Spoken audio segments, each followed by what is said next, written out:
Subscribe my YouTube channel, Engineer Cynthia. Subscribe my YouTube channel, Engineer Cynthia. जय हिंद दोस्तों, इस video में देखेंगे सॉइल मैकेनिक्स के टॉप 20 क्वेश्चन, जिसका ये पार्ट नंबर 3 है। तो चलिए शुरू करते हैं क्वेश्चन नंबर 41 से।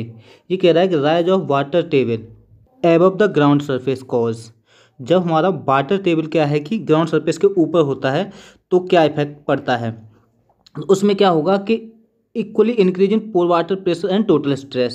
जो पोर वाटर प्रेशर है और टोटल स्ट्रेस है, इनमें बराबर का इंक्रीजमेंट होगा। तो ये पोर वाटर प्रेशर और टोटल स्ट्रेस जो है इक्वली इंक्रीज होंगे। तो ये ऑप्शन नंबर पहला इसका करेक्ट आंसर हो जाएगा। दूसरा ऑप्शन देख लेते हैं, वो कह रहा है equal decrease in pore water pressure and total stress. तो ये रॉन्ग हो जाएगा, क्योंकि जो पोर वाटर प्रेशर और टोटल स्ट्रेस है इनमें बराबर का इंक्रीमेंट होता है। तीसरा ऑप्शन कह रहा है increase in pore water pressure but decrease in total stress. तो ये भी आंसर गलत हो जाएगा। एंड लास्ट ऑप्शन कह रहा है decrease in pore water pressure but increase in total stress. तो ये भी ऑप्शन क्या है, गलत हो जाएगा। अगला क्वेश्चन देख लेते हैं, वो कह रहा है कि the total and effective stress at a depth of 5 metre below the top level of the water in swimming pool are respectively. तो इसमें हमको बताना है कि जो ग्राउंड लेवल है उसके ऊपर कोई स्विमिंग पूल बना हुआ है जिसकी डेप्थ कितनी है, 5 मीटर है। तो 5 मीटर डेप्थ के लिए हमको टोटल स्ट्रेस और इफेक्टिव स्ट्रेस बताना है। जो टोटल प्रेशर है वो हो जाएगा गामा डब्ल्यू इंटू जेड। तो जो गामा डब्ल्यू है इसका मान हो जाएगा हमारा 1 इंटू जेड की जो मान है वो हो जाएगा, अगर इसको सेंटीमीटर में करेंगे तो 500। ये आ जाएगा हमारा ग्राम पर सेंटीमीटर स्क्वायर। तो जब हम इसको किलोग्राम में चेंज करेंगे तो ये हो जाएगा 0.5 किलोग्राम पर सेंटीमीटर स्क्वायर। तो 0.5 जो है टोटल स्ट्रेस हो जाएगा, और जो इफेक्टिव स्ट्रेस आएगा वो आ जाएगा हमारा total effective stress equal to होता है टोटल माइनस के पोर वाटर प्रेशर। तो जितना पानी के ऊपर है तो जितना पोर वाटर प्रेशर होगा उतना ही टोटल होगा। तो टोटल और इफेक्टिव स्ट्रेस का मान बराबर होता है पानी के लिए, जब हमारा कोई सॉइल का पार्टिकल उपलब्ध नहीं होता है। तो ये हमारा 0.5 माइनस के 0.5 हो जाएगा। तो ये हमारा जो इफेक्टिव स्ट्रेस है उसका मान 0 आएगा। तो इस हिसाब से जो ऑप्शन नंबर जो बी है वो करेक्ट आंसर हो जाएगा।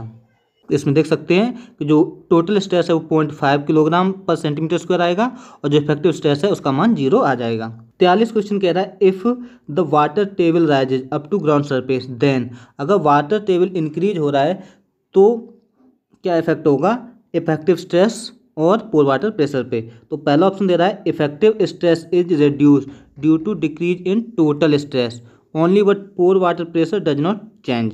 तो जब हमारा वाटर टेबल राइज होता है तो जो इफेक्टिव स्ट्रेस है वो इंक्रीज होता है। तो इस जब वाटर प्रेशर में ये कह रहा है कि जो पोर वाटर प्रेशर है वो चेंज नहीं होगा, तो पहला ऑप्शन गलत हो जाएगा। दूसरा कह रहा है effective stress is reduce due to increase in pore water pressure. तो जब हमारा पोर वाटर प्रेशर इंक्रीज होगा तो इफेक्टिव स्ट्रेस क्या होगा, घटेगा, क्योंकि जो इफेक्टिव स्ट्रेस का फॉर्मूला होता है वो होता है sigma equal to total stress minus के पोर वाटर प्रेशर। जब हमारा पोर वाटर प्रेशर घटेगा तो जो इफेक्टिव स्ट्रेस है वो बढ़ेगा, और जो हमारा पोर वाटर प्रेशर बढ़ेगा तो इफेक्टिव स्ट्रेस क्या होगा, घटेगा। तो ऑप्शन बी क्या है, ये सही हो जाएगा।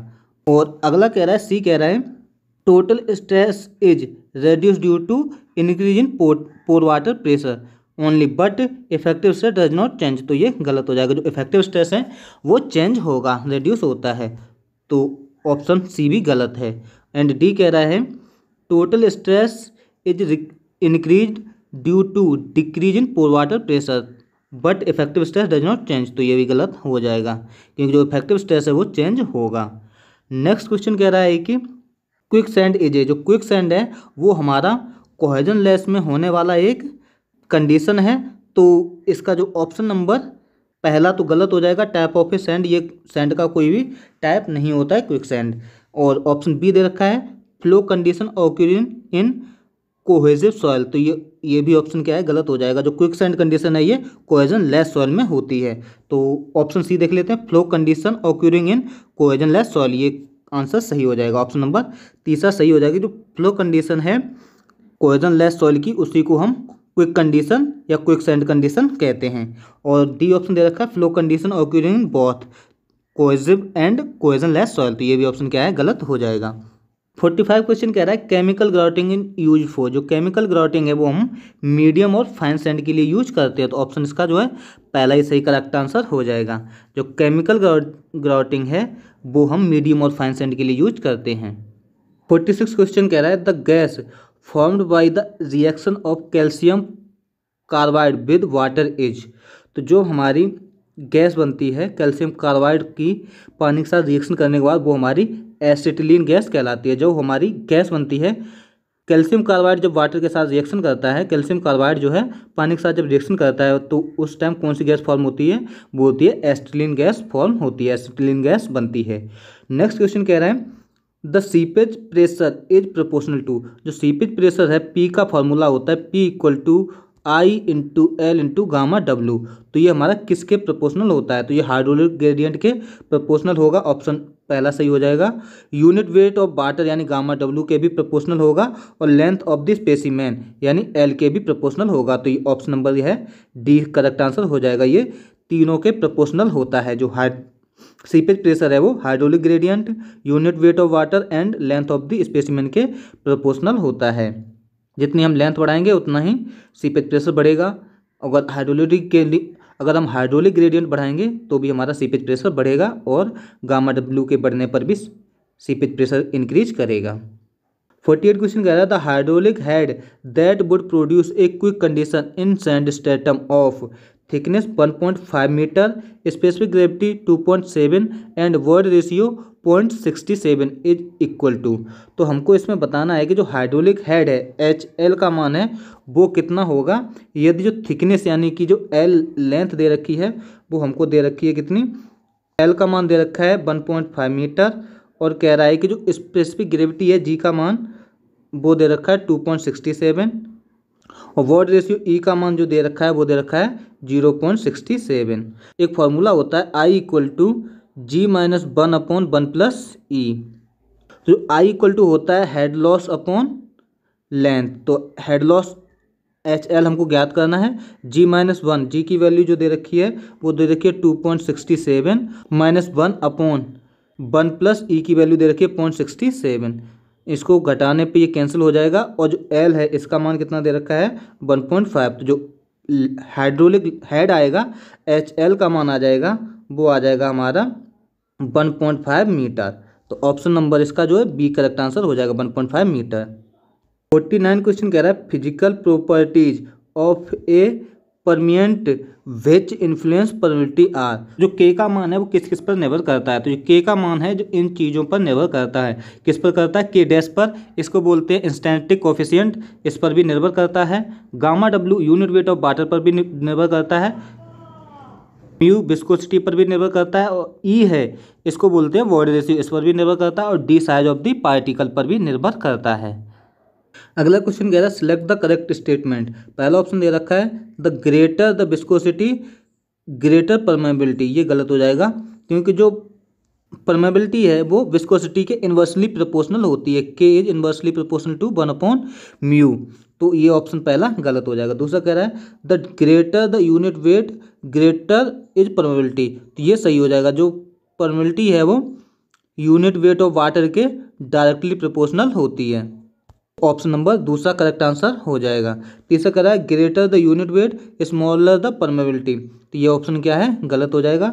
एंड चौथा कह रहा है unit weight does not affect the permeability, affect करता है। तो ऑप्शन नंबर जो है 4 भी गलत हो जाएगा। तो ऑप्शन नंबर इसका जो है बी करेक्ट आंसर है greater the unit weight greater the permeability. Unit weight बढ़ने पर परमेबिलिटी क्या है, बढ़ेगी।